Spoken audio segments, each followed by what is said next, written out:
फर्क नजर आएगा।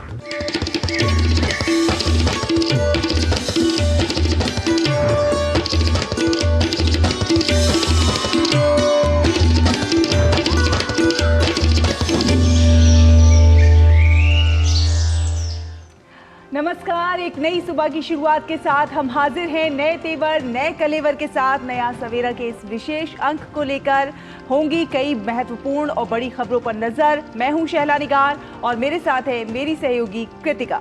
शुक्रिया शैला एंड गुड मॉर्निंग आप सभी को। तो अगले 1 घंटे में हम आपको दिखाएंगे देश दुनिया से जुड़ी हुई ताज़ा तरीन खबरें, जिसमें फिल्म, साहित्य, संगीत और जीवन के संघर्षों की तमाम कहानियां होंगी। लेकिन साथ ही जिन खबरों पर हम सभी की नजर आएगी उसमें होगी सबसे महत्वपूर्ण खबर प्रधानमंत्री नरेंद्र मोदी के गुजरात दौरे को लेकर के, जहां पर वो vibrant Gujarat global trade show का उद्घाटन करते हुए नजर आएंगे। और महत्वपूर्ण खबर राष्ट्रीय खेल पुरस्कार भी, जिनको खिलाड़ियों को राष्ट्रपति द्रौपदी मुर्मू वितरित करेंगी। बिल्कुल, और साथ ही अगर देखा जाए तो इन दिनों उत्तरी भारत में शीतलहर का कहर जारी है और आगे आने वाले समय में इस शीतलहर से राहत हम सभी को कब मिलेगी, इस पर भी हम चर्चा करेंगे अगले 1 घंटे में। और आपको लेकर चलेंगे अयोध्या भी और दिखाएंगे कि किस प्रकार प्राण प्रतिष्ठा की तैयारियां जोर शोर से जारी है। बिल्कुल, तो इन तमाम खबरों के साथ ही और भी देश दुनिया से जुड़ी तमाम ताज़ा तरीन खबरें होंगी, लेकिन बुलेटिन की शुरुआत करेंगे टॉप स्टोरीज के साथ।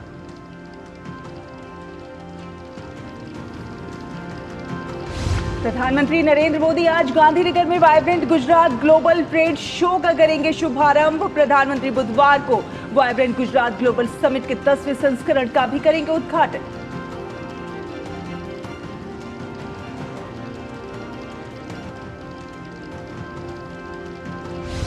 राष्ट्रपति द्रौपदी मुर्मू आज प्रदान करेंगी वर्ष 2023 के राष्ट्रीय खेल पुरस्कार। बैडमिंटन जोड़ी सात्विक साईराज और चिराग शेट्टी को मिलेगा मेजर ध्यानचंद खेल रत्न पुरस्कार। वहीं मोहम्मद शमी और शीतल देवी समेत कुल 26 खिलाड़ियों को अर्जुन पुरस्कार से किया जाएगा सम्मानित।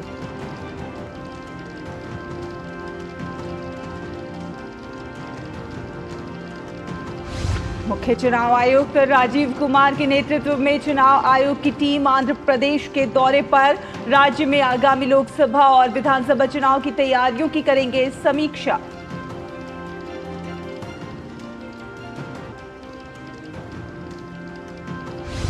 एसबीआई रिसर्च रिपोर्ट के अनुसार पिछले 8 सालों में देश में व्यक्तिगत आय असमानता में महत्वपूर्ण कमी आई। 36.3% करदाता कम आय वाले समूह से निकलकर अधिक आय वाले समूह में हुए शामिल।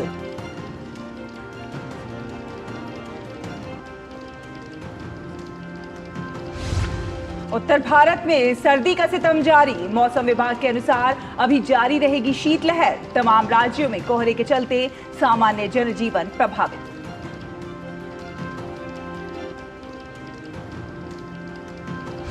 अंतर्राष्ट्रीय खबरों में भारत के खिलाफ टिप्पणी कर अपने ही घर में घिरी मालदीव सरकार। कई संगठनों ने प्रेस विज्ञप्ति जारी कर की निंदा। कुछ नेताओं ने की सरकार के विरुद्ध अविश्वास प्रस्ताव लाने की मांग। भारत को बताया निकटतम और मैत्रीपूर्ण पड़ोसी। और भारत और ऑस्ट्रेलिया की महिला टीमों के बीच आज होगा तीसरा और अंतिम T20 मुकाबला। दोनों टीमों की नजर सीरीज जीतने पर। फिलहाल 1-1 से बराबर है सीरीज।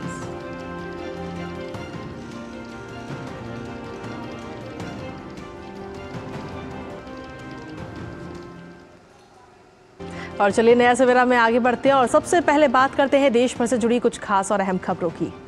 जी हाँ, बात करते हैं प्रधानमंत्री नरेंद्र मोदी के गुजरात दौरे की। प्रधानमंत्री मोदी गुजरात के दौरे पर हैं। प्रधानमंत्री आज सुबह गांधीनगर के महात्मा मंदिर पहुंचेंगे, जहां पर वो वैश्विक नेताओं के साथ द्विपक्षीय बैठक करेंगे। इसके बाद वो शीर्ष वैश्विक कंपनियों के मुख्य कार्यकारी अधिकारियों के साथ बैठक करेंगे।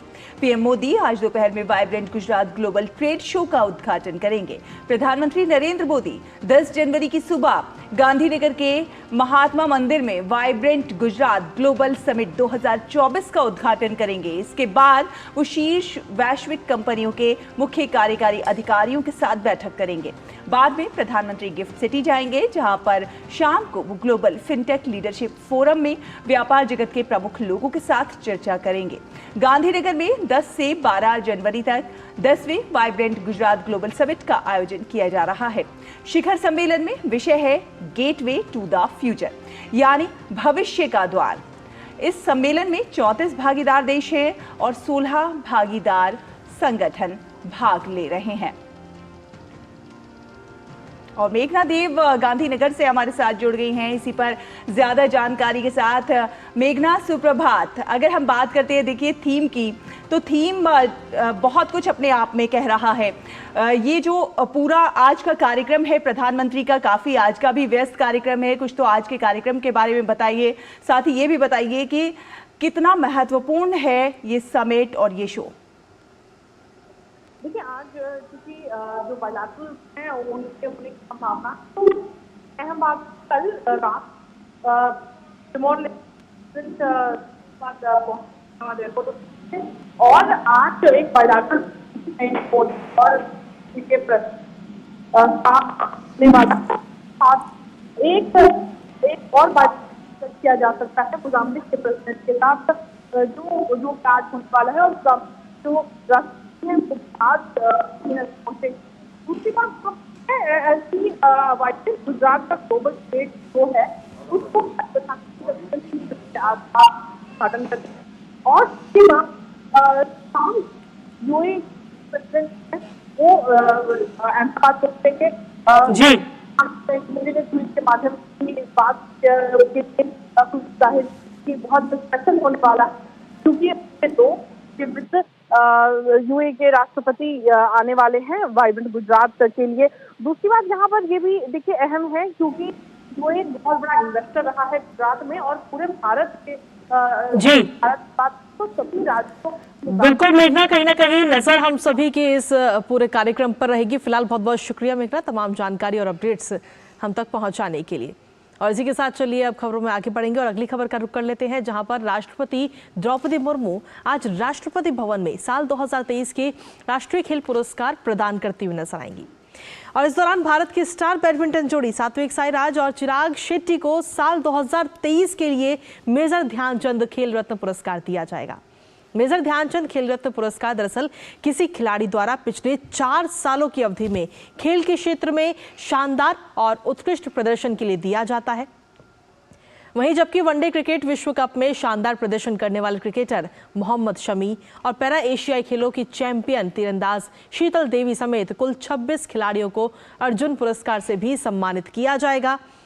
इसके अलावा खेलों में उत्कृष्ट प्रशिक्षण के लिए 8 लोगों को द्रोणाचार्य पुरस्कार भी दिया जाएगा। खेलों में उत्कृष्टता को पहचानने और सम्मानित करने के लिए हर साल राष्ट्रीय खेल पुरस्कार दिए जाते हैं।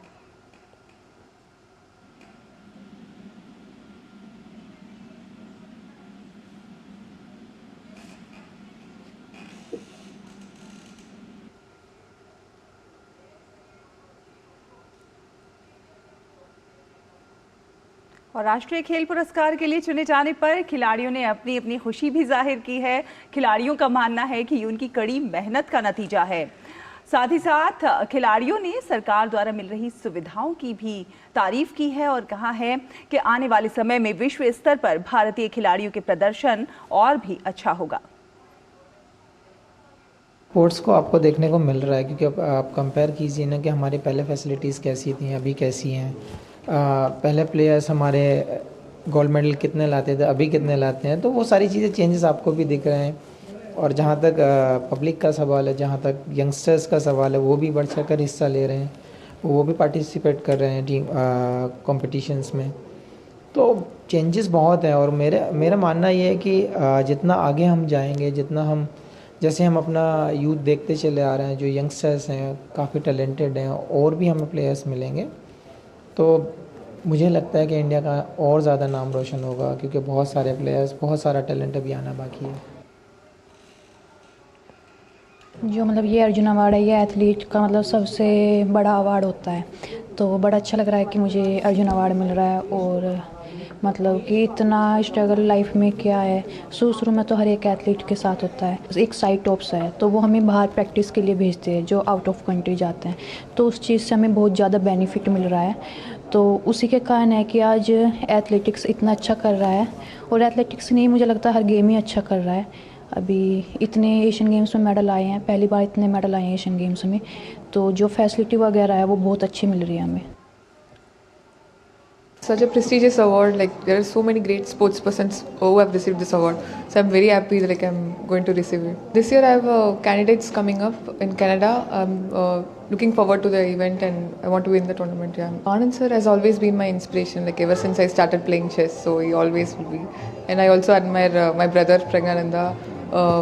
Like whom I'm able to witness his passion and hard work, the work he's doing for the game. He's also my inspiration. 2023 was a very memorable year for me.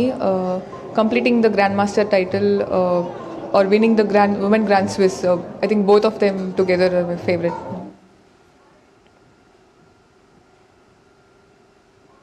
बहुत अच्छा फील हो रहा है और ऐसा फील हो रहा है कि ऐसा कभी मैंने इमेजिन नहीं किया था कि अर्जुन अवार्ड भी मुझे मिल सकता है। मेरा एम यही था कि कंट्री के लिए जितने भी गोल्ड मेडल हो सके जौन से भी गेम्स में खेलूं वो जीतूं। और अवार्ड्स अगर आप अच्छा करते हो किसी भी स्पोर्ट में तो आपको कंट्री रिवॉर्ड करती है। मैं सबसे पहले अपनी इंडियन गवर्नमेंट को थैंक यू बोलना चाहूँगा, क्योंकि जो स्पोर्ट्स में लास्ट टाइम कबड्डी में गोल्ड मेडल आया नहीं था, थर्ड आए थे, और अब की बार जैसे हम गोल्ड मेडल एशियन गेम में लेके आए हैं, तो आते ही प्लेयर को अगर अर्जुन अवार्ड से सम्मानित किया जाता है तो काफ़ी प्लेयर मोटिवेट होते हैं। और वुमेंस टीम में भी, मेंस टीम में भी, और उनके कोच को भी द्रोणाचार्य अवार्ड दिया गया है। तो ये एक अच्छा है, एक नई शुरुआत है कि आने वाले टाइम में जैसे नेक्स्ट ईयर वर्ल्ड कप है तो काफ़ी इस चीज़ से प्लेयर मोटिवेट होंगे। तो जिस तरीके से देखा जाए तो आज राष्ट्रपति भवन में ये पूरा कार्यक्रम होगा, जहां पर खुद राष्ट्रपति द्रौपदी मुर्मू ये पुरस्कार प्रदान करती हुई नजर आएंगी। और इसी पर ताज़ा अपडेट ले लेते हैं। हमारे साथ में मुकेश शुक्ला इस वक्त जुड़ रहे हैं नई दिल्ली से, सीधा उन्हीं का रुख करते हैं। अब मुकेश, सबसे पहले तो सुप्रभात आपको। और आज का दिन अगर देखा जाए तो उन खिलाड़ियों के लिए बेहद खास है जिन्हें राष्ट्रीय खेल पुरस्कारों से नवाजा जाने वाला है, क्योंकि खिलाड़ियों के लिए एक ये बड़ी गर्व की बात होती है कि उन्हें राष्ट्रीय पुरस्कार मिल रहा है। और हर किसी के लिए गर्व तो है ही, लेकिन साथ ही एक उम्मीद भी जगेगी इससे आगे आने वाले समय में बाकी खिलाड़ियों में भी। बिल्कुल कृतिका, आज का दिन बड़ा ऐतिहासिक होता है खिलाड़ियों के लिए। आपको किया जाता है, बड़े अवार्ड्स माने जाते हैं, देश के सर्वोच्च अवार्ड्स में होता है। जैसे आप देखें पद्मा अवार्ड्स की इंपॉर्टेंस है, वैसे ही इन खेलों के खेल जगत में जितने भी खिलाड़ी हैं उनका एक सपना होता है ओलंपिक्स में मेडल जीते, और दूसरा होता है कि उनको अर्जुन अवार्ड और खेल रत्न अवार्ड अगर मिलता है तो उनके लिए सोने पे सुहागा होता है। आज जो भी खिलाड़ी चयनित किए गए जिनको भी यहाँ पर अवार्ड दिए जाएंगे उनके लिए बड़ा दिन है। जिस तरह से आपने सुना कि अनएक्सपेक्टेड है प्लेयर्स के लिए कि उनके प्रदर्शन के साथ साथ सरकार की नजर उनके अवार्ड्स पर भी है कि किसको दिया जाए। बिल्कुल ट्रांसपेरेंसी के साथ इन अवार्ड्स को यहाँ पर दिया जाता है, तमाम जगत के लोगों को यहाँ जोड़ा जाता है, पत्रकारों को जोड़ा जाता है, उसके बाद नॉमिनेट होते हैं प्लेयर्स। और ये बड़ी बात है, देखिए जिस तरह से शीतल देवी ने आखिरी में करके दिखाया, एक पैरा एथलीट ने वो करके दिखाया जो कल्पना के बिल्कुल विपरीत था। जितनी कुछ ही समय में वो देखिए कितने लाइमलाइट में आए और जो अवार्ड आज उनको भी मिल रहा है। पैरा गेम्स हो या आप देखिए नॉर्मल गेम्स में हमारे जो पार्टिसिपेंट खेलते हैं उन दोनों के लिए बड़ा दिन है और बड़ी उपलब्धि है। आज जब दरबार हॉल में ये अवार्ड दिए जाएंगे तो एक अलग ही माहौल होगा। 11 बजे इस बार ये अवार्ड राष्ट्रपति द्रौपदी मुर्मू द्वारा दिए जाएंगे उन खिलाड़ियों को। और ये वो तमाम प्लेयर्स हैं जिनकी उम्र भी आप देखिए तो बहुत ज्यादा नहीं है, बहुत छोटे छोटे एजेस से इन्होंने बड़े बड़े माइलस्टोन अचीव किए। आप देखिए ऐश्वर्या प्रताप तोमर को शूटिंग में उन्होंने कितना अच्छा किया। अंतिम पंगाल जो रेसलर हैं बहुत छोटी सी उम्र में आए और बहुत अच्छा उन्होंने परफॉर्मेंस किया। एशियन गेम्स परफॉर्मेंस देखी गई, पैरा एथलीटों ने कितना अच्छा परफॉर्मेंस किया। 100 के पार का आंकड़ा था इस बार एशियन गेम्स में। दोनों ही इवेंट्स में हमारे एथलीट्स ने, पैरा गेम्स में और नॉर्मल गेम्स में, उस अचीवमेंट को कंप्लीट करके दिखाया। तो खेलों के इंफ्रास्ट्रक्चर को देख करके कृतिका ये साफ तौर पर माना जा सकता है कि कितना हमारा पैमाना बढ़ा है और भारत को खेलों की महाशक्ति बनना है तो इन खिलाड़ियों का महत्वपूर्ण योगदान हमेशा रहेगा। बिल्कुल रहेगा। और देखा जाए मुकेश तो बीते कुछ सालों में जिस तरह से सरकार की भी नीति रही है खिलाड़ियों को और ज्यादा अच्छा खेलते देखने की, और उसके लिए प्रयास किए गए हैं बहुत सारे, खेलों को किस प्रकार से बढ़ावा दिया जाए उसके लिए काम किया गया है। कहीं ना कहीं उसी का नतीजा है कि बीते सालों में आप देखिए कि कितनी शानदार कारकर्दगी रही है हमारे खिलाड़ियों की। और कहीं ना कहीं ये जो अवार्ड्स हैं ये मोटिवेट भी करेंगे आगे आने वाले जो हमारे पेरिस में खेल होने हैं, और इसके अलावा आगे जो भी हैं उसके लिए खिलाड़ियों का एक मनोबल जो है वो कहीं ना कहीं बढ़ेगा। बिल्कुल शैला, मनोबल बढ़ेगा। देखिए पेरिस ओलंपिक्स के लिए जो है काउंटडाउन शुरू हो चुका है। इसी साल पेरिस ओलंपिक होने हैं और ये खिलाड़ी जो हैं इनमें से तमाम वो खिलाड़ी हैं जो पेरिस ओलंपिक्स में भी शिरकत करते नजर आएंगे। तो ये इंपॉर्टेंट हो जाता है खिलाड़ियों के लिहाज से, काफी मोटिवेशनल। सरकार जो आपने बात करी लगातार इंफ्रा में अपने बदलाव कर रही है। पैरा खेलो इंडिया इस बार शुरू किए गए शैला, शानदार पैरा गेम्स हुए, सभी ने देखा, हमने खुद जाके जब उसको ग्राउंड पे कवर किया तो उन खिलाड़ियों का ये मानना था कि उनके लिए सपने के सच होने जैसा था। इंटरनेशनल स्टैंडर्ड की उनको फैसिलिटी दी गई स्पोर्ट्स अथॉरिटी ऑफ इंडिया द्वारा, खेल मंत्रालय द्वारा। खुद खेल मंत्री जा करके प्लेयर से इंटरेक्शन करते हैं। कल भी वो खिलाड़ियों के बीच में पहुंचे, अर्जुन अवार्ड के जो तमाम खिलाड़ी थे, और जब भी उनको मौका मिलता है तो वो खिलाड़ियों के बीच में जाते हैं। देश के प्रधानमंत्री सीधे संवाद करते हैं खिलाड़ियों का मनोबल बढ़ाने के लिए। ये नहीं कि जिनको मेडल आए, जिनको नहीं भी मेडल आया उनसे भी वो अपने विचार रखते हैं, उनसे बात करते हैं। तो ये तमाम चीजें हैं जो बदलते भारत के बदलते स्वरूप को दिखाती है। और खेलों में अगर भारत की महाशक्ति बनने की कोई भी दिशा आगे बढ़ रही है तो उनमें ये तमाम योगदान है। अभी देखिए ओलंपिक्स में हमने कल 15 कोटा लिया शूटिंग में, जो पिछले बार के कोटे के बराबर है। अभी हमारे पास 4-5 कोटा और लेने की उम्मीद है। तो we are doing very best. हमारे तरफ से हम अपना सर्वश्रेष्ठ कर रहे हैं। सरकार आपके पीछे खड़ी है, आपको टॉप्स के माध्यम से लगातार पैसा दिया जाता है, खेलो इंडिया के माध्यम से आपको पैसा दिया जाता है। आपकी कोई भी कैंप है, कोई भी कंडीशनिंग आपको करानी है, फॉरेन ट्रेनिंग दी जाती है। पहले नहीं होता था, लेकिन अभी आप लोगों ने भी देखा होगा तमाम स्टोरियों को, तमाम खबरों को कि किस तरह से बदलती दुनिया में बदलता भारत दिखाई दे रहा है। बिल्कुल, चलिए बहुत बहुत शुक्रिया मुकेश, तमाम जानकारी और अपडेट्स हमारे दर्शकों से साझा करने के लिए। तो कुल मिलाकर इस पूरे कार्यक्रम पर नज़र हमारी लगातार बनी रहेगी जब राष्ट्रपति इन खिलाड़ियों को ये पुरस्कार देती हुई नजर आएंगी। क्यों शैला? बिल्कुल, और फिलहाल एक छोटा सा ब्रेक ले लेते हैं। ब्रेक के उस पार कुछ और खबरें होंगी, आप देखते रहिए नया सवेरा। Earlier we were having DCPS system. We got transferred to NPS from DCPS. NPS was found to be more employee friendly, flexible, transparent, and beneficiary can choose their options. Transition was very smooth. NPS has created app-based systems and online systems, so everything is digitized. It's very helpful and convenient. अपने बेहतर कल को सुनिश्चित करने के लिए NPS जरूरी है।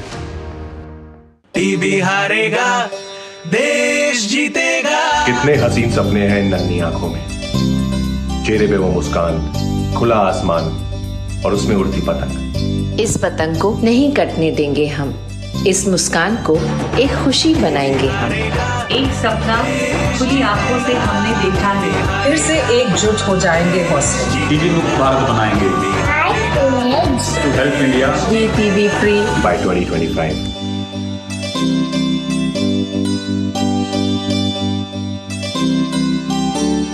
टीबी हारेगा, देश जीतेगा।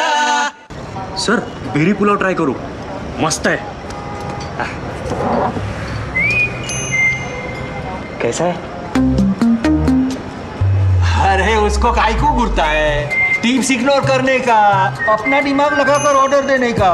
मार्केट का स्टॉक टिप्स बहुत लोग देता है, डेंजरस हो सकता है। कंपनी और रिस्क पूरा समझने का, फिर इन्वेस्ट करने का। सोच कर समझ कर इन्वेस्ट कर। दादी, आज भी आपकी चाय की दुकान बंद थी? 1 महीने से बीमार हूँ, काम बंद और इलाज का खर्चा अलग। आयुष्मान कार्ड नहीं बनवाया? नाम सुना है, कहाँ बनवाना है, कैसे बनवाना है, इस उम्र में भाग दौड़। कार्ड अभी बन जाएगा। आयुष्मान ऐप पर जाकर अपना या परिवार के सदस्य का नाम लाभार्थी सूची में ढूंढें, आधार, OTP या फेस ऑथ द्वारा ऑथेंटिकेट करें, डिटेल्स भरें, अब मोबाइल से फोटो खींचकर अपलोड करें। बन गया। अब ठीक होकर अपने हाथ की चाय पिला दो। और एक प्रकार से PM जय अब गरीबों की जय बन गई है। 5 लाख तक के मुफ्त उपचार की गारंटी, स्वास्थ्य का वरदान आयुष्मान।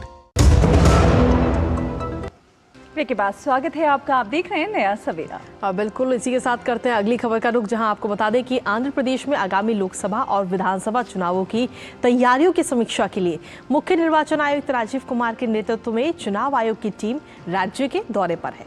इस टीम में निर्वाचन आयुक्त अनूप चंद्र पांडे और अरुण गोयल भी शामिल है। ये टीम कल रात विजयवाड़ा पहुंच गई थी। गौरतलब है कि आंध्र प्रदेश में लोकसभा और राज्य विधानसभा के चुनाव साथ साथ होते हैं।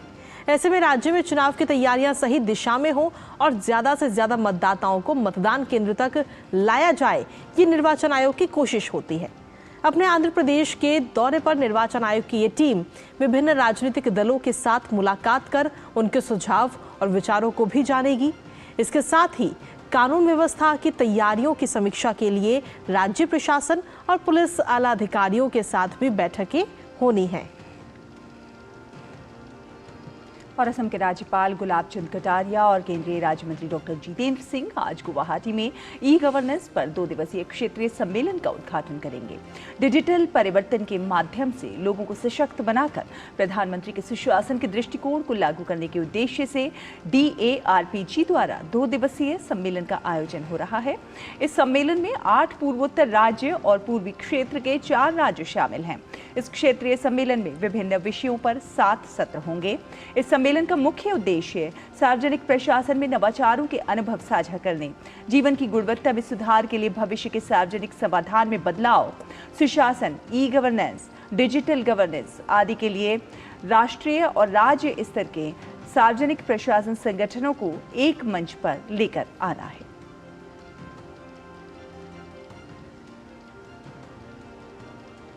केंद्रीय शिक्षा मंत्री धर्मेंद्र प्रधान आज नई दिल्ली में आरंभ हो रहे कला उत्सव 2024 के उद्घाटन समारोह में हिस्सा लेते हुए नजर आएंगे और इसका आयोजन शिक्षा मंत्रालय के स्कूल शिक्षा और साक्षरता विभाग तथा राष्ट्रीय शैक्षिक अनुसंधान और प्रशिक्षण परिषद NCERT के सहयोग से 9 से 12 जनवरी तक राष्ट्रीय बाल भवन और गांधी स्मृति और दर्शन समिति में किया जा रहा है। इस अवसर पर शिक्षा राज्य मंत्री अन्नपूर्णा देवी भी उपस्थित रहेंगी। उत्सव के दौरान शास्त्रीय और पारंपरिक लोक संगीत, वाद्य संगीत, शास्त्रीय और लोक नृत्य, दृश्य कला और स्वदेशी खिलौने सहित विभिन्न कलाओं का प्रदर्शन किया जाएगा। सभी राज्यों और केंद्र शासित प्रदेशों, केंद्रीय विद्यालय संगठन और नवोदय विद्यालय समिति के लगभग 700 छात्र इसमें अपनी कला प्रदर्शित करेंगे। और साथ ही आपको ये भी बता दें कि 12 जनवरी को समापन समारोह में विजेताओं को पुरस्कृत भी किया जाएगा। और प्रधानमंत्री नरेंद्र मोदी ने सोशल मीडिया प्लेटफॉर्म X के माध्यम से प्रवासी भारतीय दिवस की लोगों को शुभकामनाएं दी हैं। उन्होंने कहा है कि ये दुनिया भर में भारतीय प्रवासियों के योगदान और उपलब्धियों का जश्न मनाने का दिन है। प्रवासी भारतीयों का हमारी समृद्ध विरासत को संरक्षित करने और वैश्विक संबंधों को मजबूत करने के प्रति समर्पण सराहनीय है। प्रवासी भारतीय दुनिया भर में भारत की भावना का प्रतीक हैं और एकता और विविधता की भावना को बढ़ावा देते हैं।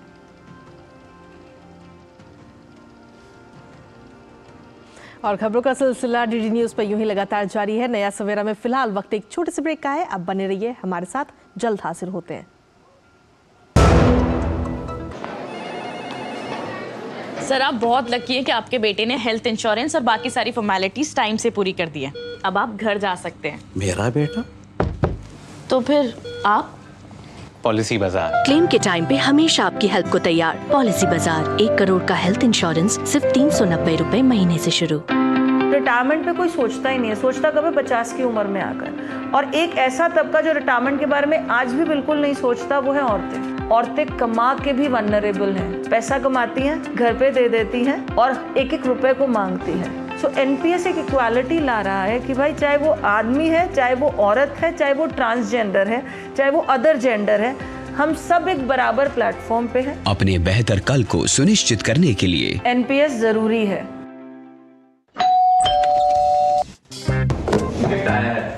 अरे वाह, लेजेंड की बैट। इससे तो मैं खेलूंगा। फ्यूचर बैटिंग लेजेंड है। इसमें जिसका नाम लिखा है बैट उसी को मिलेगी। अरे यार, देखा, अगर इस पे मेरा नाम नहीं लिखा होता तो कितनी दिक्कत हो जाती। इसलिए RBI कहता है बैंक अकाउंट हो या बैंक लॉकर, उसमें नॉमिनी का नाम जरूर दर्ज करें ताकि आपकी जमा पूंजी उसी को मिले जिसे आपने नामित किया है। RBI कहता है जानकार बनिए, सतर्क रहिए। तुम्हें पता है इन्वेस्टर्स के लिए एक इन्वेस्टर प्रोटेक्शन फंड होता है IPF, लेकिन अगर तुम्हारा ट्रेड एक्सचेंज पर एग्जीक्यूट नहीं हुआ या फिर कोई गारंटीड रिटर्न्स वाली स्कीम है तो ये IPF आपकी मदद नहीं कर सकता है। और अगर आपका ब्रोकर ही डिफॉल्टर बन जाए तो फिर IPF आपको कॉम्पेंसेशन दिला सकता है। कहाँ से सीखा? NSE की साइट पर। समझ कर इन्वेस्ट कर।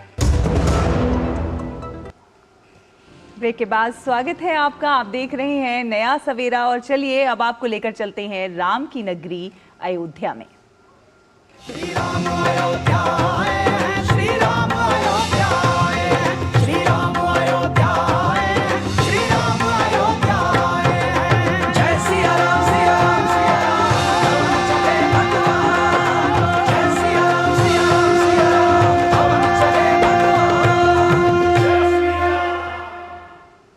अयोध्या को वाहनों के प्रदूषण से बचाने के लिए पर्यटन विभाग ने ई गोल्फ कार्ट को सड़कों पर उतारा है।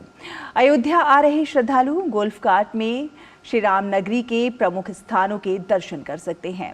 ये वाहन श्रद्धालुओं को सरयू घाट से लेकर राम जन्मभूमि, हनुमानगढ़ी, कनक भवन और अन्य प्रमुख मंदिरों में दर्शन और पूजन करवाएंगे।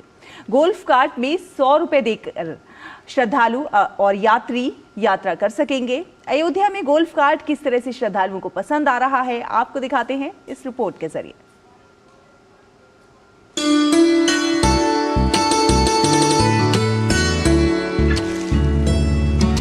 आप देख रहे हैं अयोध्या में आने वाले पर्यटकों के लिए सरकार ने कई सुविधाएं दी हैं। उसी में ये गोल्फ कार्ट का एक तरह से ई कार्ट है। इसमें पर्यटक बैठ के और अयोध्या के मठ मंदिरों का पूरा दर्शन कर सकते हैं। अभी हम जिस परिवार के साथ हैं ये राजस्थान कोटा से एक जैन परिवार है। आइए जानते हैं, कुछ बदलाव लगता है? नहीं, बदलाव तो यही, बदलाव तो बहुत परिवर्तन हो गया और बढ़िया सुंदरता नजर आ रही है अयोध्या। हम जिस कार्ट में और जिस परिवार के साथ हैं इसमें आप देख सकते हैं इसमें 3 जनरेशन है। ये माता पिता है, ये उनकी बेटी या बहू होंगे और इनके बाद का जनरेशन ये है। तो 3 जनरेशन इस समय अयोध्या घूमने आए हैं राम मंदिर निर्माण से पहले। आइए जानते हैं इन्हीं से। लोग 22 जनवरी के बाद अपना अपना मतलब प्लान बना रहे हैं अयोध्या आने के लिए। आप उससे पहले आई हैं, क्या सोचकर और कैसा लग रहा है? कि अभी बिल्कुल हमें रश नहीं मिलेगा, बहुत अच्छे से हम यहाँ का देख सकते हैं। बहुत ही अच्छी फैसिलिटी है और अयोध्या में काफ़ी बदलाव देखने को नज़र आ रहे हैं। और ऐसे यदि इसी तरह हमारे देश का विकास होता रहेगा तो बहुत जल्दी हम देश विदेश में, वैसे ही हमारा नाम तो चल ही रहा है इंडिया का, फिर भी अयोध्या सब लोग आ सकते हैं। टूरिस्ट के लिए काफ़ी अच्छा पहले से। मज़ा आया, बहुत इंजॉय किया हमने और मतलब बहुत ही लार्ज स्केल पे ऐसे बस सुनने में आया था कि बहुत बड़ा लैंड है, ये सब वो है, बट जब देखा तब एक्चुअली पता चला कि बहुत ही लार्ज प्रोजेक्ट है, बहुत अच्छे स्केल पे काम हो रहा है।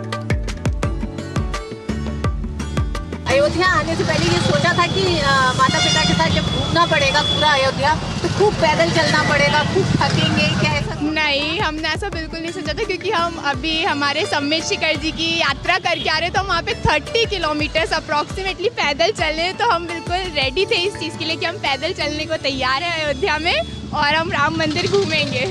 देखिए ये भी एक जोश है एकदम यंग जनरेशन का अयोध्या आने का कि पैदल चलना था, ये मालूम था, उसके बावजूद भी उत्साह बरकरार है। इस कार्ड का एक प्रॉफिट ये भी है कि आपकी बड़ी फैमिली है तो आप 15 मेंबर इसमें आ सकते हो, नहीं तो आपको वही छोटी के लिए ऑटो के लिए 3 या 4 करने पड़ेंगे, जो कि एक साथ फैमिली के साथ आनंद अलग आता है कि आप 15 परिवार के मेंबर एक ही कार्ड में घूमते हो तो अलग ही मजा है वो। यहाँ पर बहुत अच्छा एक्सपीरियंस है, सबको एक बार ज़रूर आना चाहिए और यहाँ पे ट्रैवल करना चाहिए, बहुत अच्छी जगह है। तो इस यंग पीढ़ी का भी कहना है कि अयोध्या ज़रूर सबको आना चाहिए और इस पूरे परिवार ने एक तरह से अयोध्या आके और एक बदली हुई अयोध्या के दर्शन भी किए हैं। कैमरामैन विनय के साथ ऋतु वर्मा, अयोध्या से। और अयोध्या से हमारे सहयोगी संवाददाता अजय मिश्रा ज्यादा जानकारी के साथ जुड़ रहे हैं। सुप्रभात अजय, देखिए श्री राम की नगरी अयोध्या पूरी तरह से तैयार है, कई नई नई चीज़ें इंट्रोड्यूस हो रही हैं, लगातार हम वहां से रिपोर्ट्स दिखा रहे हैं, आप लोग वहां से रिपोर्ट्स भेज रहे हैं कि किस प्रकार प्राण प्रतिष्ठा की तैयारियां जोर शोर से जारी हैं। क्या कुछ तैयारियां हैं और किस तरह का उत्साह वहां के स्थानीय लोगों में है और वहां आने वाले आगंतुकों में है, आप बताइए। नमस्कार शैला, आप लगातार हमारी खबरों में देख रहे हैं कि उत्साह तो चरम पे है और यहाँ का माहौल बहुत ही अलग है। जब आप आएंगे तो आपको अनुभव होगा इसको शायद शब्दों के जरिए हम इतना ही कह सकते हैं कि लोगों में बहुत उत्साह है, लेकिन उत्साह है कितना इसको आकर के आपको जमीन पर, अयोध्या की जमीन पर महसूस करना होगा। आप लोग भी प्लान कर लीजिए। लेकिन आज जो बड़ी योजना है वो यहाँ के जो मुख्यमंत्री हैं योगी आदित्यनाथ, उनका दौरा है। राम मंदिर के ट्रस्ट के अधिकारियों के साथ उनकी चर्चा होनी है। स्थानीय संतों के साथ जो प्राण प्रतिष्ठा समारोह की जो तैयारियां हैं उस पर चर्चा होनी है। आज करीब 11 बजे वो अयोध्या हवाई अड्डे पर उतरेंगे और आज 9 तारीख है। 10 तारीख से डेली फ्लाइट्स यहाँ से महर्षि वाल्मीकि इंटरनेशनल एयरपोर्ट से चलने लगेंगी। आज 11 बजे अयोध्या हवाई अड्डे पर उतरने के बाद वो सड़क मार्ग से हनुमानगढ़ी मंदिर पहुंचेंगे, जो करीब 20-25 किलोमीटर का सफर है, थोड़ा सा उससे कम हो सकता है। राम जन्मभूमि के भी दर्शन का कार्यक्रम है। जो जिलाधिकारी हैं अयोध्या के नीतीश कुमार, उनके मुताबिक मानीगंज में एक वाटर वर्क्स पर काम किया जा रहा है। पुलिस नियंत्रण कक्ष जो है उस पर भी फोकस है। और अयोध्या नगर निगम में बहुत बड़ा एक टेंट सिटी बनाया है, जिससे क्योंकि 8000 से ज्यादा लोगों को न्योता भेजा गया है, वो सभी आएंगे तो उनके रहने के सारे प्रबंध अभी से किए जा रहे हैं। कहाँ उनको ठहराया जाएगा, उनके भोजन की क्या व्यवस्था होगी, गाड़ियों के वाहन के पास बनाए गए हैं, ये सारा निरीक्षण किया है। और शाम को वो ट्रस्ट के अधिकारियों और अयोध्या के संतों के साथ बैठक करेंगे और प्रतिष्ठा समारोह की तैयारियों पर चर्चा करेंगे। और जितनी भी तैयारियां हैं, रात भर हमने देखा कि काम चल रहा था सौंदर्यीकरण का। येलो जोन बनाया गया है जिसमें किसी भी गाड़ियों को घुसने नहीं दिया जा रहा है। सुरक्षा की बहुत जबरदस्त व्यवस्था है और सारे सीसीटीवी कैमराज लगातार अपने मुख्यालय के साथ जुड़े हुए हैं। तो सारी तैयारियां आज बंदोबस्त किए जा चुके हैं सीएम योगी के अहम दौरे की, जो कि बहुत ही इम्पोर्टेंट है 22 जनवरी से पहले। चलिए, बहुत बहुत शुक्रिया अजय, तमाम जानकारी और अपडेट्स हमारे दर्शकों तक पहुंचाने के लिए। तो कुल मिलाकर देखा जाए तो 22 जनवरी के लिए इस वक्त अयोध्या में काउंटडाउन जो है वो शुरू हो चुका है और हर कोई चाह रहा है कि जल्द से जल्द वहां पर पहुंचे और इस राम मंदिर के दर्शन करे। इसी के साथ चलिए खबरों में आगे बढ़ेंगे और नया सवेरा में अब बात करेंगे विकसित भारत संकल्प यात्रा की।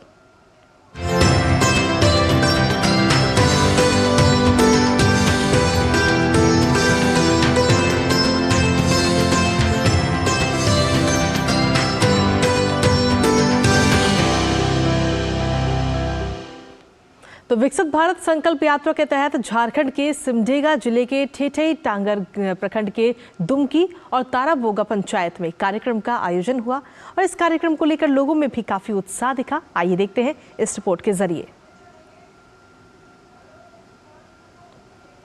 सिमडेगा के दुमकी और ताराबोगा पंचायत में विकसित भारत संकल्प यात्रा के दौरान उज्ज्वला योजना के लाभार्थियों के बीच रसोई गैस कनेक्शन वितरित किए गए। इस दौरान ग्रामीणों ने देश को 2047 तक विकसित राष्ट्र बनाने का संकल्प भी लिया। आत्मनिर्भर और विकसित राष्ट्र बनाने के सपने को साकार करेंगे। मौके पर किसान क्रेडिट कार्ड की लाभुक सुशीला देवी और प्रधानमंत्री किसान सम्मान निधि योजना के लाभुक गौरव प्रधान ने इन योजनाओं के फायदे गिनाए। उन्होंने कहा कि इन योजनाओं से मिली राशि के जरिए खाद और बीज खरीदना आसान हुआ है। केसीसी लोन मिल के बहुत सारा लाभ मिला और अच्छा से मैं खेती कर रही हूँ। इसके लिए प्रधानमंत्री को कोटि कोटि नमस्कार, धन्यवाद। प्रधानमंत्री किसान योजना की ओर से मुझे सालाना 6000 रुपये मिलती है।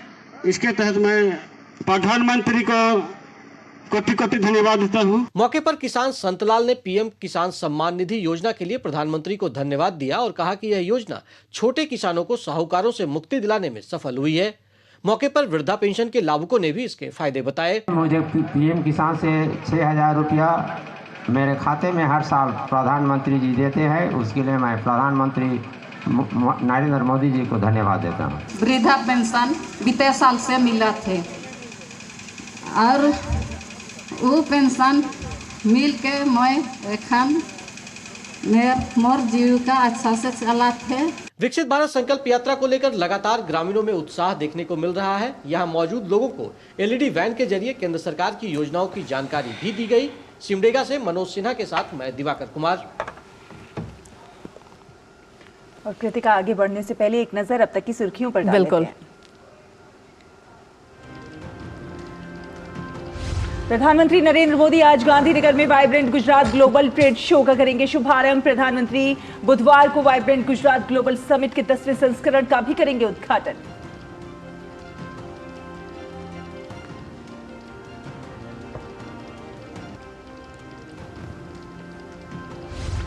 राष्ट्रपति द्रौपदी मुर्मू आज प्रदान करेंगी वर्ष 2023 के राष्ट्रीय खेल पुरस्कार। बैडमिंटन जोड़ी सात्विक साईराज और चिराग शेट्टी को मिलेगा मेजर ध्यानचंद खेल रत्न पुरस्कार। वहीं मोहम्मद शमी और शीतल देवी समेत कुल 26 खिलाड़ियों को अर्जुन पुरस्कार से किया जाएगा सम्मानित।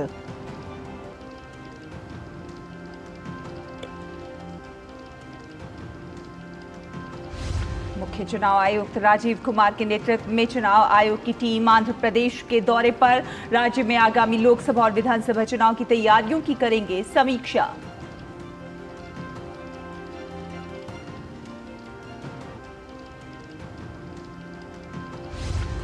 एसबीआई रिसर्च रिपोर्ट के अनुसार पिछले 8 सालों में देश में व्यक्तिगत आय असमानता में महत्वपूर्ण कमी आई।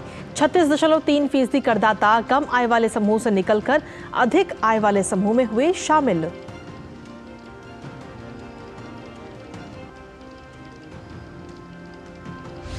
उत्तर भारत में सर्दी का सितम जारी। मौसम विभाग के अनुसार अभी जारी रहेगी शीतलहर। तमाम राज्यों में कोहरे के चलते सामान्य जनजीवन प्रभावित।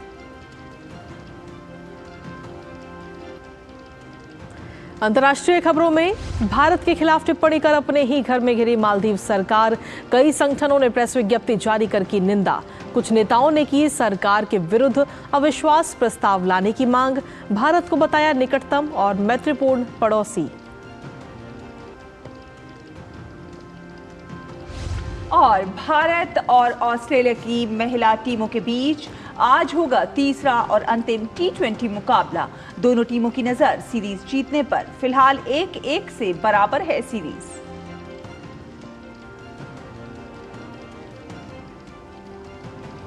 और आपको बता दें कि दिल्ली एनसीआर समेत पूरे उत्तर भारत में शीतलहर का कहर जारी है। राष्ट्रीय राजधानी क्षेत्र दिल्ली, पंजाब, हरियाणा, उत्तर प्रदेश और बिहार में कड़ाके की ठंड जारी है। मौसम विभाग के अनुसार अगले कुछ दिन तक पंजाब, हरियाणा, उत्तर प्रदेश, बिहार, उत्तराखंड, मध्य प्रदेश, झारखंड, ओडिशा, असम, मेघालय, मिजोरम और त्रिपुरा के कुछ एक हिस्सों में रात में और सुबह के समय घना कोहरा छाया रहेगा।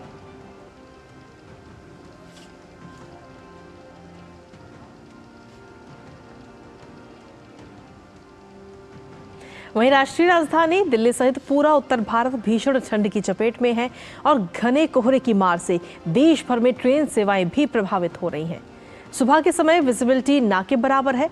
कोहरे के कारण लोगों को यात्रा करने में भी कई परेशानियों का सामना करना पड़ रहा है। और इसी पर ताज़ा अपडेट ले लेते हैं। हमारे साथ में हमारे सहयोगी तापस भट्टाचार्य इस वक्त जुड़ रहे हैं। तापस, सबसे पहले तो सुप्रभात आपको। और मौसम की अगर हम बात करें तो क्या कुछ आगे आने वाले समय में मौसम का मिजाज रह सकता है? मौसम विभाग की तरफ से क्या कुछ अनुमान जताया गया है? देखिए सुप्रभात, सबसे पहले तो और दिल्ली वासियों को कल से इनफैक्ट थोड़ी सी फॉग कंडीशन से राहत जरूर देखने को मिली है और आज भी वो देखा जाएगा। आज और कल जिस तरीके से कोहरा था वो कोहरा अब नहीं इतना रहेगा जितना पहले था जी।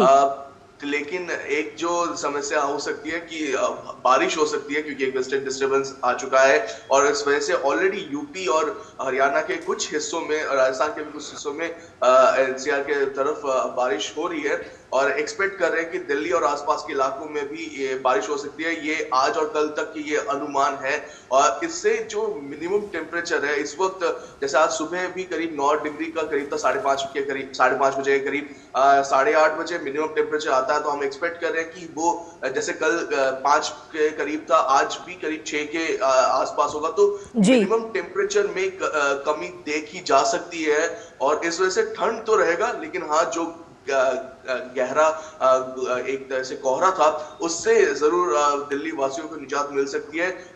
बारिश की वजह से जो टेम्परेचर है उसमें कमी देखने को मिलेगी और ये 2-3 दिन जो है वो काफी सुहाना भी हो सकता है। लोग जो ठंड में एंजॉय करना चाहते हैं, बाहर जाते हैं पहाड़ों में, तो उनके लिए कहीं जाने की जरूरत नहीं, दिल्ली में रहे और इस वेदर का लुत्फ उठाए।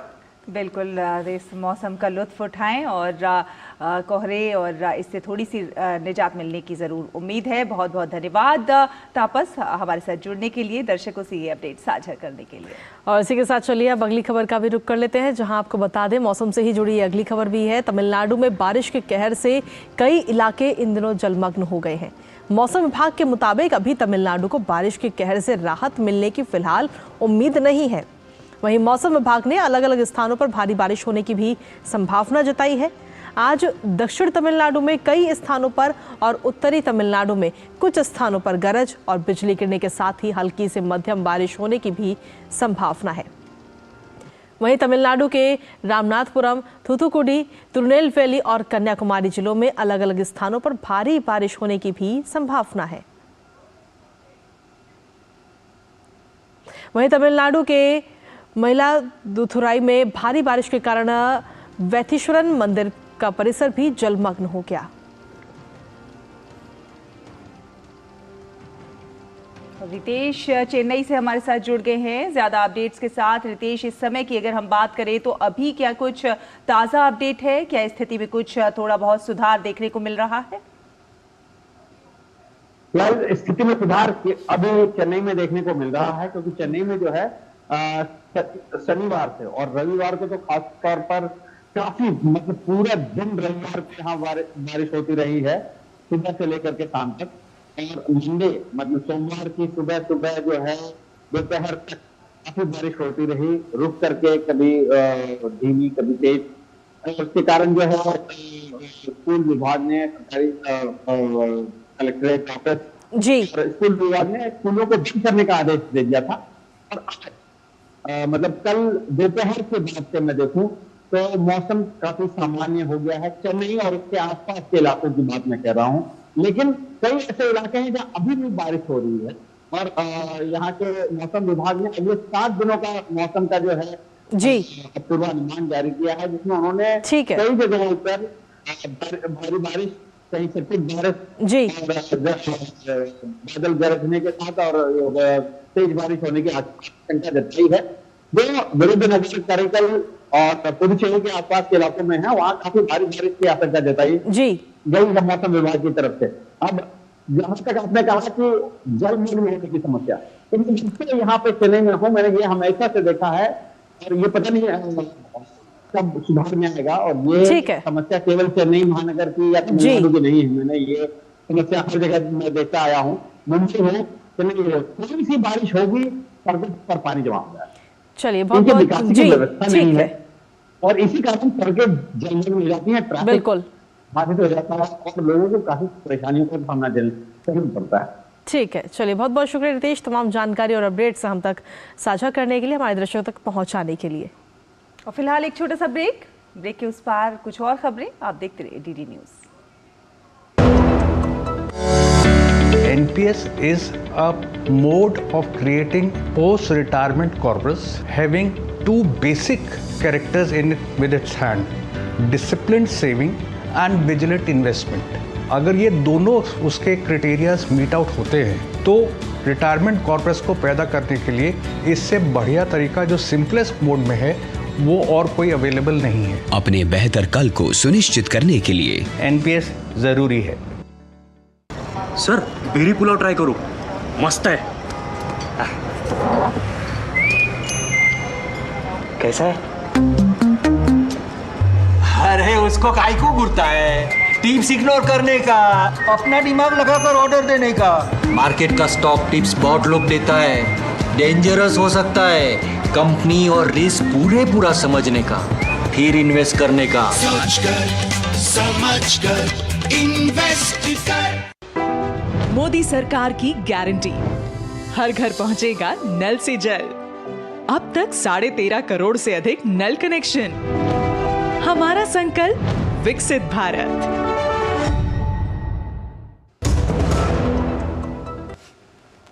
और ब्रेक के बाद एक बार फिर से स्वागत है आप सभी का। खबरों में आगे बढ़ते हैं और अब बारी है हमारे अगले सेगमेंट की, अखबारों की सुर्खियों की।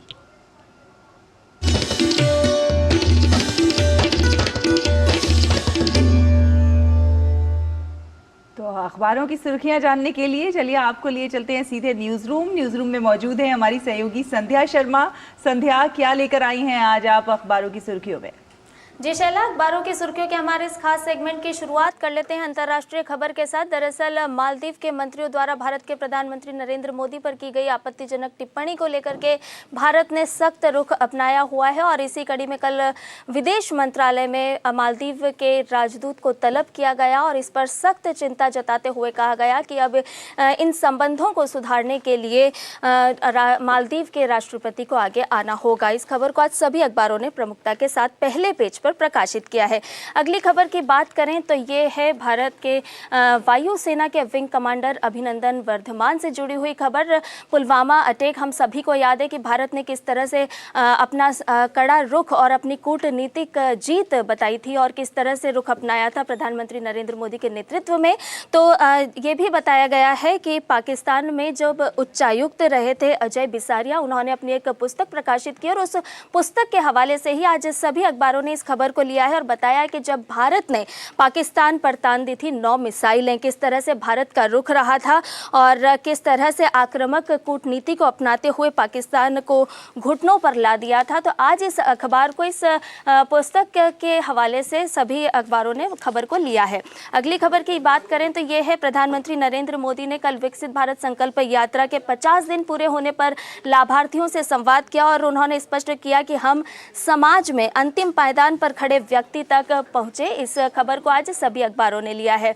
अगली खबर की बात करें तो यह है स्वास्थ्य से जुड़ी हुई, जिसे हिंदुस्तान अखबार ने लिया है और बताया है कि रक्त प्रवाह में बदलाव से देखने की क्षमता पर असर पड़ सकता है। ये एक शोध के माध्यम से इस खबर को बताया गया है। दरअसल माइग्रेन के मरीजों पर यह शोध किया गया जिसमें वैज्ञानिकों ने इस तरह का दावा किया है कि अगर रेटिना में आपके ब्लड सर्कुलेशन में किसी भी तरह की कोई परेशानी होती है तो इससे आपको नज़र में, मतलब देखने का खतरा आपको बढ़ सकता है। और चलते चलते एक और खबर की बात कर लेते हैं जिसे जनसत्ता अखबार ने आज अपने पहले पेज पर प्रकाशित किया है। यह है जीव जगत कॉलम में लिया है और बताया है कि जैव विविधता की रक्षा में किस तरह से जो श्वान है वो अभिभावकों की भूमिका निभा रहे हैं और किस तरह से जैव विविधता के क्षेत्र में मददगार साबित हो रहे हैं। तो ये खबर आज बेहद एक रोचक होने के साथ साथ ये भी बताती है कि जैव विविधता में जो पालतू श्वान होते हैं उनकी किस तरह से भूमिका है। ये खबर आज पढ़ने योग्य है जिसे जनसत्ता अखबार ने अपने पहले पेज पर लिया है। चलिए, बहुत बहुत शुक्रिया संध्या, कम समय में और इतने सारे अखबारों की छोटी छोटी सुर्खियों का हमारे दर्शकों तक प्रस्तुत करने के लिए आपका शुक्रिया। और इसी के साथ चलिए अब खबरों में आगे बढ़ते हैं और अब देखते हैं खबरें दुनिया भर से।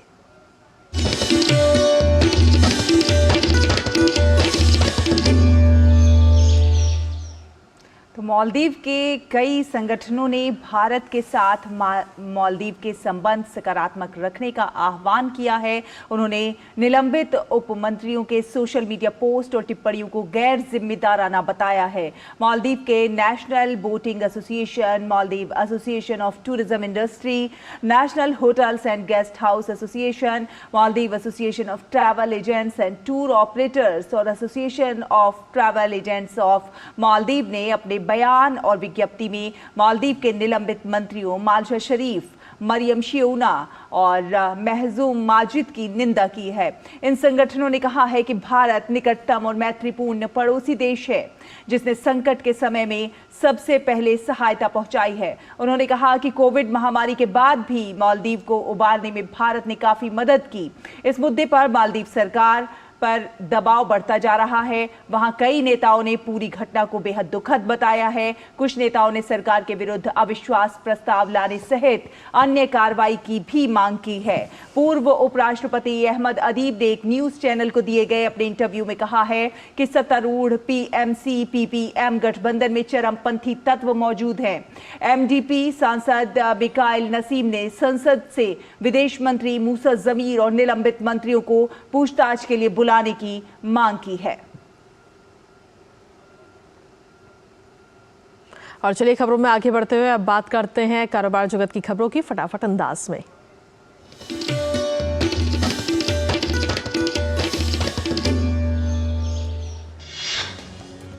लग्जरी कार विनिर्माता मर्सिडीज बेंज नए उत्पाद पेश करने, विनिर्माण परिचालन और डिजिटलीकरण पर इस साल 200 करोड़ रुपए का निवेश करने का फैसला किया है। कंपनी ने हाल ही में एक बयान जारी करके कहा है कि पिछले साल उसने भारत में रिकॉर्ड 17,408 गाड़ियां बेची हैं।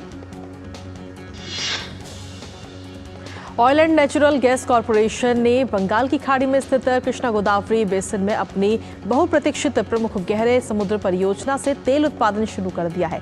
कंपनी द्वारा जारी एक बयान में कहा गया कि इस परियोजना से कई साल के उत्पादन में गिरावट के रुख को पलटने में मदद मिलेगी। अडानी समूह की कंपनी एसीसी ने एशिया कंक्रीट्स एंड सीमेंट्स में 55% हिस्सेदारी को मौजूदा प्रवर्तकों से खरीद लिया है। एसीसी ने यह सौदा 775 करोड़ रुपए के उद्यम मूल्य पर किया है। नागर विमानन महानिदेशालय ने कहा कि बोइंग 7378 मैक्स विमानों का निरीक्षण के बाद बिल्कुल सही पाया गया है। दरअसल हाल ही में अलास्का एयरलाइंस में उड़ान के दौरान खिड़की टूटने की घटना के बाद मंत्रालय ने देश में कार्यरत सभी विमानों की जांच का निर्णय लिया था। प्रधानमंत्री नरेंद्र मोदी के केंद्र शासित प्रदेश लक्षद्वीप जाने के बाद यात्रा संबंधी सेवाएं देने वाले मंच मेक माई ट्रिप के साइट पर लक्षद्वीप को सर्च करने वाले लोगों में 3,400% बढ़ोतरी दर्ज की गई है। केंद्र सरकार 2047 तक नदी क्रूज पर्यटन और हरित जहाजों के विकास पर 60,000 करोड़ रुपए का निवेश करेगी। परिवहन और जलमार्ग मंत्री सर्बानंद सोनोवाल ने कोलकाता में आयोजित पहली अंतर्देशीय जलमार्ग विकास परिषद की बैठक के दौरान ये बात कही। हुंडई मोटर इंडिया लिमिटेड ने तमिलनाडु में हाइड्रोजन संसाधन केंद्र स्थापित करने के साथ ही अन्य कार्यों पर 6,180 करोड़ रुपए के निवेश करने का फैसला किया है। तमिलनाडु वैश्विक निवेशक सम्मेलन 2024 के दौरान कंपनी और राज्य सरकार के बीच एक ज्ञापन समझौता पर भी हस्ताक्षर हुए हैं। टाटा इलेक्ट्रॉनिक्स ने अगले 10 साल में तमिलनाडु में 12,082 करोड़ रुपए का निवेश करने का अहम फैसला लिया है। टाटा इलेक्ट्रॉनिक्स के इस निवेश से राज्य में 40,500 लोगों को रोजगार मिलने की भी उम्मीद है। और अब खबरें खेल जगत से।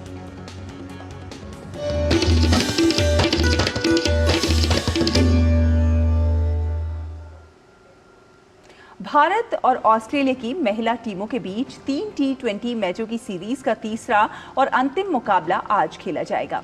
दोनों टीमें एक मैच जीतकर बराबरी पर हैं। ऐसे में आज जीतने वाली टीम सीरीज अपने नाम करने में सफल रहेगी। भारत का इरादा आज के मैच में जीत के साथ ऑस्ट्रेलिया के खिलाफ स्वदेश में पहली बार T20 इंटरनेशनल सीरीज जीत का होगा। हरमनप्रीत कौर की अगुवाई वाली भारतीय टीम ने पहले T20 में शानदार जीत हासिल की थी। हालांकि दूसरी T20 में उन्हें रोमांचक मुकाबले में हार का सामना करना पड़ा था। भारत ने ऑस्ट्रेलिया के खिलाफ 5 द्विपक्षीय T20 सीरीज में से केवल 1 में जीत हासिल की है, जबकि 4 में उसे हार का सामना करना पड़ा है। भारत के लिए कप्तान हरमनप्रीत की फॉर्म चिंता का सबब है। जर्मनी के महान फुटबॉल खिलाड़ी फ्रांज बेकनबाउर का निधन हो गया है। 78 साल की उम्र में नींद के दौरान उनका निधन हुआ। वो कोच और खिलाड़ी के रूप में जर्मनी को फुटबॉल विश्व कप दिलाने वाले खिलाड़ी थे। 1974 में पश्चिम जर्मनी जब नीदरलैंड को हराकर विश्व विजेता बना तो बेकनबाउर उस टीम के कप्तान थे। वहीं 1990 में जब जर्मनी लोथार मथायस की कप्तानी में विश्व चैंपियन बना तो बेकनबाउर उस टीम के मैनेजर थे।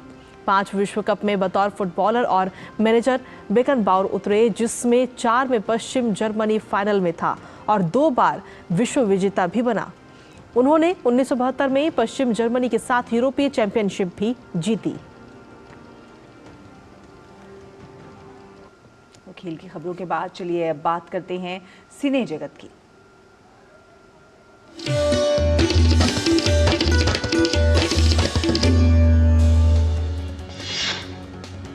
अभिनेता सलमान खान की सुरक्षा में सेंधमारी करते हुए 2 शख्स उनके फार्म हाउस में घुसने की कोशिश की।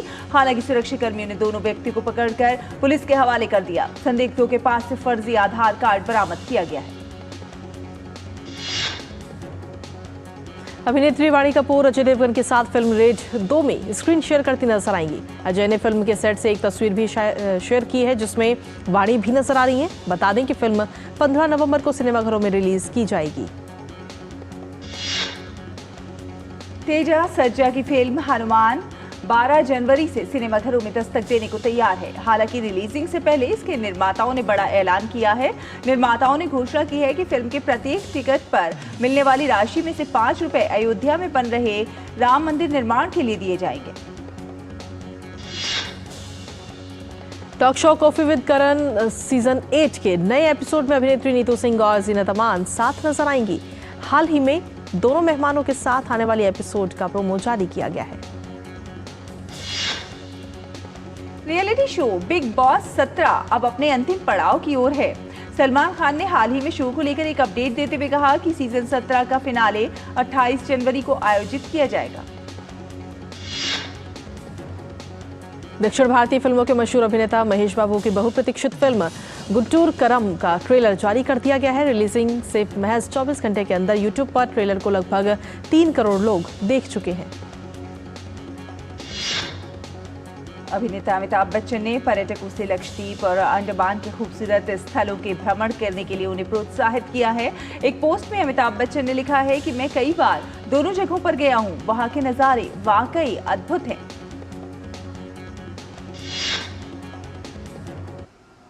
और चलिए अब बात करते हैं और जानते हैं देश भर का मौसम का हाल और क्या है अधिकतम और न्यूनतम तापमान।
तो इसी के साथ नया सवेरा के आज के इस अंक में फिलहाल इतना ही, लेकिन जाने से पहले आपको दिखाते हैं गुजरात के गांधीनगर में गुजरात ग्लोबल समिट से पहले शहर में किस प्रकार सजावट की गई है। बिल्कुल रंग बिरंगी लाइटों से इमारत इस वक्त इन दिनों जगमगा रही हैं। आप इन तस्वीरों का आनंद लीजिए और हमें और हमारी पूरी टीम को दीजिए अनुमति। नमस्कार।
नया सवेरा के प्रायोजक थे